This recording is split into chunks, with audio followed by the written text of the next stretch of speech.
আবারও ফিরে এলাম বন্ধুরা তোমাদের জন্য আরও একটা নতুন রান্না নিয়ে। আজকের রান্নাটা হতে চলেছে ডিম দিয়ে পেঁপে আলু দিয়ে ঝোল। পেঁপে আমরা অনেকেই খেতে পছন্দ করি না, তবে পেঁপে খাওয়া কিন্তু অনেকটাই উপকার আমাদের শরীরের জন্য, কিন্তু সেই উপকারের কথা আমাদের সবসময় মনে থাকে না। তাই আমরা পেঁপেটাকে নিজেদের শরীর থেকে বলো বা নিজেদের মন থেকে বলো এটাকে একদম দূর করেই দিয়েছি। সবার ক্ষেত্রেই বলছি, এটা অনেকে বলবো না, প্রত্যেক জনাই বোধহয় পেঁপেটাকে না দিলে বেশি পছন্দ করে। তবে না, আজ আর পেঁপেটাকে বাদ দিলে চলবে না। আজকে এই শীতের দিনে গরম গরম পেঁপে আলু ডিম দিয়ে ঝোল কী করে বানিয়ে খাবে সেটাই তোমাদের সঙ্গে শেয়ার করব। তো দেখো, গল্প করতে করতে ডিমগুলোও সেদ্ধ হয়ে গেছে। ডিম সেদ্ধও হয়ে গেছে, আবার এদিকে পেঁপের চোকা ছাড়ানোও হয়ে গেছে, আলুর চোকা ছাড়ানোও হয়ে গেছে। একটু সোজাভাবে বলে দিই, খাসির মাংস যেভাবে আমরা আলু পেঁপে কেটে থাকি ঠিক সেই রকম করে আলু পেঁপেটা কেটে নেব, একটু মোটা মোটা করে। এখন আমি মশলাটা তোমাদেরকে বাটার আগে দেখিয়ে দিচ্ছি।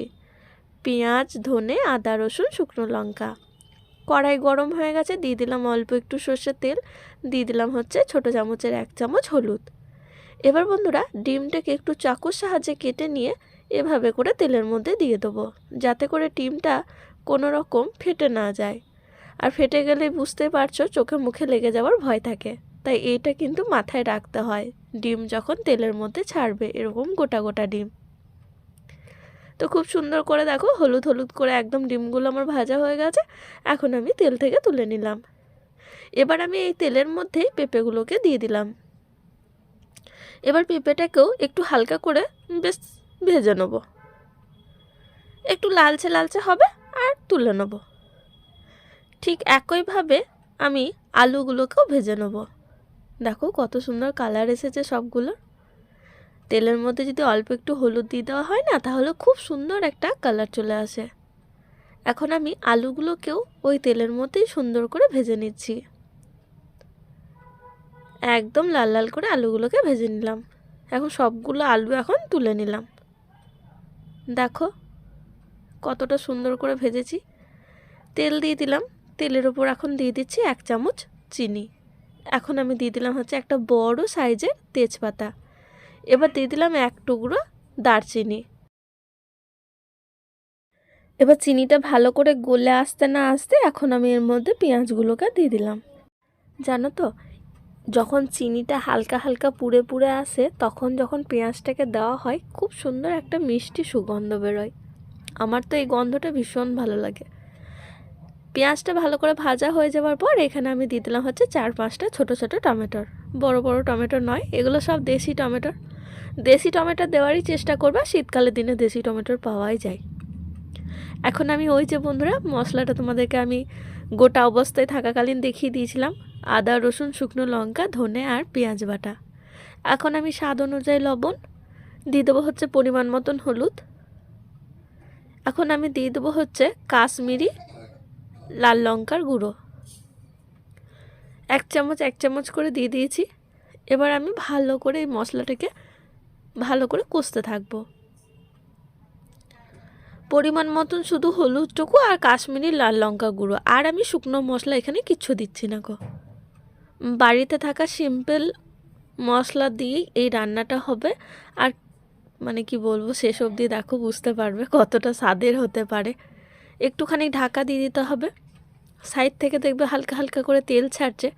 ঢাকা যত দিয়ে দিয়ে কষবে ততই সুন্দরভাবে কিন্তু মশলা থেকে তেল ছাড়ে, আর মশলাটা কিন্তু খুব ভালোভাবে সেদ্ধও হয়ে যায়। একটু ভালো করে নাড়িয়ে চাড়িয়ে এর মধ্যে এখন আমি পেঁপেগুলো আর আলুগুলোকে দিয়ে দেবো। এবার এই পেঁপেগুলোকে আর আলুগুলোকে মশলার সঙ্গে কষাতে থাকবো। বন্ধুরা, এ সময় একটা তোমাদেরকে কথা বলি, একটা না অনেকটাই হয়ে যাচ্ছে, যাই হোক একটু কথাটা বলে নিই। এখানে দেখো মশলার পরিমাণটা একদম অ্যাকুরেট আছে, যাতে করে পেঁপেগুলোর আলুগুলোর গায়ে কিন্তু মশলাগুলো অ্যাভেলেবেলভাবে কিন্তু লেগে আছে। তাই মশলার পরিমাণটা কিন্তু ঠিকঠাক দিতে হবে। আমার এখানে 4 জন মানুষের জন্য আমি করেছি, তাই আলু এখানে আমি 3 থেকে 4টে বড় বড় দিয়েছি, আর দিয়েছি হচ্ছে অর্ধেক পেঁপে, একটা গোটা পেঁপের অর্ধেকটা আমি দিয়েছি। এখন আমি বাটা মশলা ধোয়া জলটা এর মধ্যে অ্যাড করে দিলাম। এবার এই জলটা দিয়ে আমি আবারও মশলাটাকে ভালো করে মাখিয়ে নেব।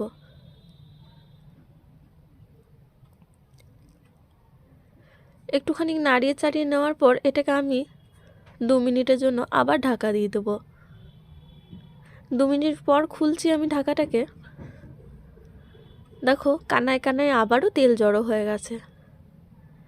তেল এখানে খুব বেশি দেওয়ার দরকার নেই, পরিমাণ মতন তেল দেবে, বা বাড়িতে যেরকমভাবে রান্না করে খাই আমরা তেল দিয়ে তরকারিতে, ঠিক সেরকমই তেলটা দিয়ে নিতে হবে। তো এবার আবারও দেখো মশলাটাকে ভালো করে আলু পেঁপের সঙ্গে আমি কষিয়ে নিচ্ছি। বন্ধুরা, যত মশলাটাকে ভালো করে কষাবে ততই কিন্তু সুস্বাদু হবে। এখন আমি উষ্ণ গরম জল এর মধ্যে দিয়ে দিচ্ছি। এখানে আমি 1.5 গ্লাসের মতন জল দেবো। পেঁপেটা সেদ্ধ হতে অনেকটাই সময় লাগে, তাই এখানে জলের পরিমাণটা একটু বেশি করে দিয়ে দিতে হবে, তাহলে পেঁপেটা সেদ্ধটা খুব সুন্দর হয়ে যাবে। আলু কিন্তু চট করে সেদ্ধ হয়ে যায়, পেঁপে কিন্তু চট করে সেদ্ধ হয় না বন্ধুরা, তাই পেঁপেটার জন্য জলটা একটু বেশি করে দিতে হবে। এখন আমি এটাকে সেদ্ধ করতে বসালাম 10 মিনিটের জন্য লো ফ্লেমে। আর একটুখানি তোমাদেরকে দেখিয়ে দিলাম, এখানে আমি গোলমরিচের গুঁড়ো দেবো। একেবারে 10 মিনিট পর ঢাকাটা খুললাম। দেখো আলু সেদ্ধ হয়ে গেছে আর পেঁপেও কিন্তু সেদ্ধ হয়ে গেছে। এখানে আমি এখন ডিমগুলোকে দিয়ে দেবো। দেখো ঝোলটা কিন্তু অনেকটাই গাঢ় গাঢ় হয়ে এসেছে। একদম লো ফ্লেমে পাক্কা 10 মিনিট ফুটিয়ে নিতে হবে। এখন আমি ওই গোটা গোলমরিচগুলোকে একটু ভালো করে থেতো করে এর মধ্যে দিয়ে দিলাম, যাতে করে দাঁতে লাগে, ঠিক সেরকম করে আমি থেতো করেছি, একেবারে কিন্তু আমি পাউডার করিনি। ব্যাস, আবারও এটাকে 2 মিনিটের জন্য ঢাকা দিয়ে দিচ্ছি। এবার 2 মিনিট পর একটুখানি তোমাদেরকে ঢাকাটা খুলে দেখিয়ে দিই।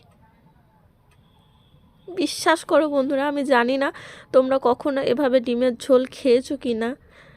এই ডিমের ঝোলটা কিন্তু বাড়িতে আমি বানাই, আর এই ডিমের ঝোলটা খেতে কিন্তু অপূর্ব সুন্দর খেতে লাগে। আর সত্যি কথা বলতে, পেঁপে যে দেওয়া আছে এই ডিমের ঝোলে কেউ বিশ্বাসই করতে পারবে না, ঝোলটার স্বাদ এতটা সুন্দর, এতটা, মানে আমি কথা দিয়ে তোমাদেরকে কথা দিতে পারি যে এটা তোমরা বাড়িতে বানাও, দেখবে অসাধারণ খেতে লাগে, অসাধারণ। আর বাড়িতে কিন্তু সবাই এটা চেটেপুটে খাবে। যে পেঁপে খেতে পছন্দ করে না সেও কিন্তু পেঁপে খাবে, আমি বলছি। তো যাই হোক, এটা আমার কথা ছিল, কিন্তু কি বলবো আর, যাই হোক, করে দেখো, পেঁপে দিয়ে একবার ডিমের ঝোলটা কিন্তু বানিয়ে দেখো, খুব ভালো লাগে খেতে। সবাই ভালো থেকো, সুস্থ থেকো, সাবধানে থেকো। দেখা হচ্ছে নেক্সট টাইম খুব তাড়াতাড়ি নতুন একটা রান্নার সঙ্গে। আর তোমরা যেভাবে আমাকে সাপোর্ট করছো, অনেক অনেক অনেক ধন্যবাদ তোমাদেরকে। কমেন্ট করো প্লিজ।